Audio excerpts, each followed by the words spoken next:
new investigation into Ubisoft marketing campaign for Star Wars Outlaws reveals the company buttered up YouTubers with trips to Disneyland and boat tours before giving them access to 4 hours of gameplay footage.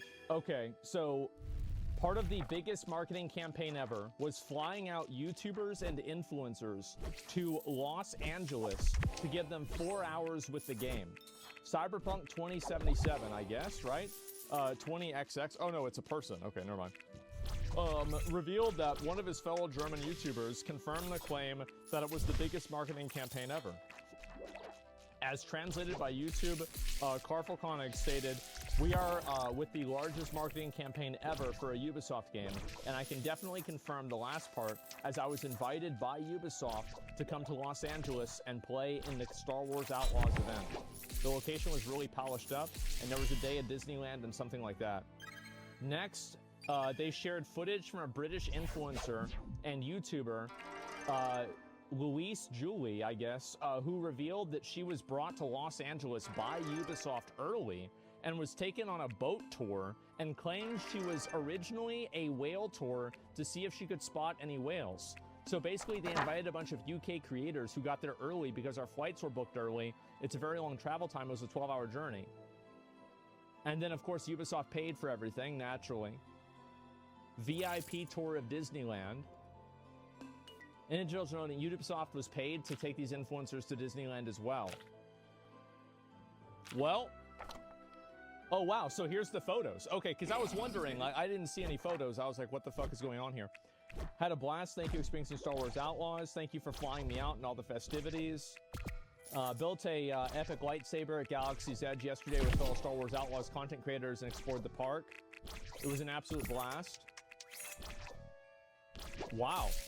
I couldn't believe it either. Ubisoft invited me out for another incredible week in California, and they know how to party. We played 4-hour demo of Star Wars Outlaws. I adopted my own little Nix, hung out, and I met so many amazing people. Well, this is what I think. I actually think that this is a massive ethical violation, and journalists actually, you know, we always talk about how journalists are bad. Journalists bad, you know, like fucking writers, these people that are in these newspapers bad. But I will have you know that one time we were at like, this was at the Games Expo, and like I was doing an interview with somebody, and we offered to give them like a shirt or something like that. We're like, hey, do you want a shirt for coming by? And they said, no, we can't take the shirt because it violates the journalist ethics code. Because if you're a journalist, you're not allowed to take any of this shit from other companies. And that's smart. Yeah, that's a good thing. There's a reason, by the way, like these rules, it's not like they just invented these rules randomly. Yeah, this is why Gamergate started, because these journalists got bought. No, so this was such a long time ago. I remember this very vividly. So Total Biscuit was, I guess he got a review copy of a game to play the game early.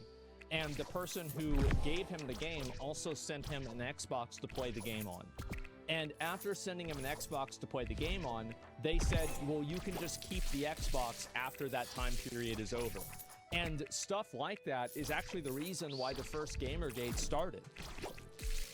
This might be like, you know, this is like very, very long time ago, so a lot of people don't remember this, but it's a very common practice. And so how convenient. Yeah, influencers influence the influencers, exactly, right? Because a lot of journalists, I think, have a higher degree of scrutiny placed on them. People that are writing for newspapers and magazines, I think they have more accountability for it, because people are more willing to like look at them as being you know, like fraudulent or something like that. But the truth is that this isn't any different. This is the same thing.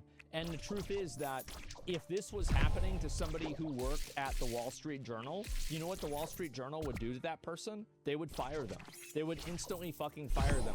Because if you're providing coverage for something where they just paid for you like a full, all expenses paid trip to Disneyland and everything, it's common sense that you're probably going to have like your perspective on that that's challenged or damaged, right? Streamers are a marketing tool. Yeah, exactly. Ethics rules for journalists are why influencers can exist. Part of the function of influencer has to be part of the function an influencer has is the ability to be bought without being canceled. It's a loophole. Well, what I'm saying is that I don't think that it's really about being canceled, but I think that people shouldn't take any of these people, what they're saying, seriously at all. Because in my opinion, you're like, oh, right, now they're, okay, here we go. Completely understand that the arguments were made here are not correct. I had the opportunity to play the game for 4 hours, and it was edited into an hour of a video. As far as the review process, the entire video was thrown back to us, and an intermediary agency, Ubisoft, which asked for a lot of changes, especially to the wording for the beginning. Wait. So the entire agency made them go through? Oh my god. But in this logic, influencers and streamers are independent. They can't fire themselves, but the company doing the shit needs to be reprimanded or investigated. So we're talking about two different things. I'm not talking about like any sort of enforcement system for this. Like, I don't know what the solution for an enforcement system is for something like this. What I'm talking about right now is just simply the fact that it exists.